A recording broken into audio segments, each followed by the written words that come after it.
নেপাল ও তিব্বত সীমান্তে ভয়াবহ আকস্মিক বন্যায় অন্তত ১৬০ জন নিহত হয়েছেন। এই ঘটনায় নিখোঁজ রয়েছেন কয়েকশো জন। নেপালের রাসুয়া জেলা ও তিব্বতের গিরং অঞ্চলে স্থানীয় সময় বুধবার সকালে পাহাড়ি ঢল ও ভূমিধসে বিস্তীর্ণ অঞ্চল তছনছ হয়। উদ্ধারকারী দল জানিয়েছে, সড়ক, সেতু ও বসতবাড়ির ব্যাপক ক্ষয়ক্ষতির কারণে নিখোঁজদের সন্ধান ও উদ্ধার কার্যক্রমে বিঘ্ন ঘটছে। বন্যায় নিহতের ঘটনায় শোক জানিয়েছে বাংলাদেশ।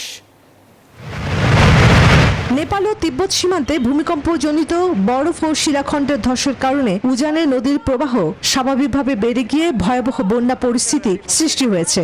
দুর্ঘটনার সময় ওই এলাকায় বিভিন্ন দেশের পর্যটক, ট্রেকার ও তীর্থযাত্রীরা অবস্থান করছিলেন। নিখোঁজদের মধ্যে ভারত, যুক্তরাষ্ট্র, যুক্তরাজ্য, দক্ষিণ কোরিয়া ও মালয়েশিয়া সহ বিভিন্ন দেশের নাগরিক রয়েছেন।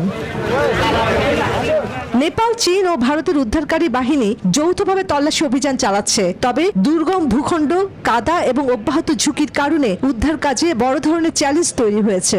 সম্ভাব্য নতুন বন্যার আশঙ্কায় সীমান্তবর্তী এলাকায় সতর্কতা জারি করা হয়েছে। পাশাপাশি ঝুঁকিপূর্ণ অঞ্চলের বাসিন্দাদের নিরাপদ স্থানে সরে যাওয়ার নির্দেশ দেওয়া হয়েছে।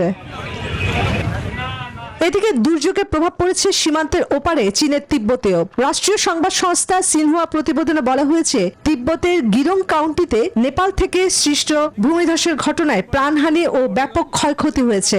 সড়ক যোগাযোগ, বিদ্যুৎ ও যোগাযোগ ব্যবস্থা বিচ্ছিন্ন হয়ে পড়েছে। একই পরিস্থিতি চীনের দক্ষিণাঞ্চলেও। গুয়াংসি প্রদেশে ছংজুতেও রেকর্ড উচ্চতায় বইছে নদীর পানি। পানিবন্দী ত্রাণ সংকটে এক প্রকার নাকাল অঞ্চলটির ৫৪,০০০ বাসিন্দার জীবন। চীনা কর্তৃপক্ষ ও স্থানীয় প্রশাসন দুর্গম এলাকায় উদ্ধার ও ত্রাণ কার্যক্রম জোরদার করেছে।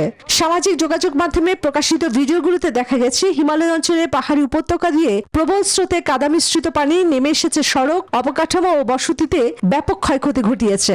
ভয়াবহ এই দুর্যোগ মোকাবেলায় সব ধরনের ব্যবস্থা নেওয়ার নির্দেশ দিয়েছেন চীনা president Xi Jinping. Chandrani Chandra, news 24।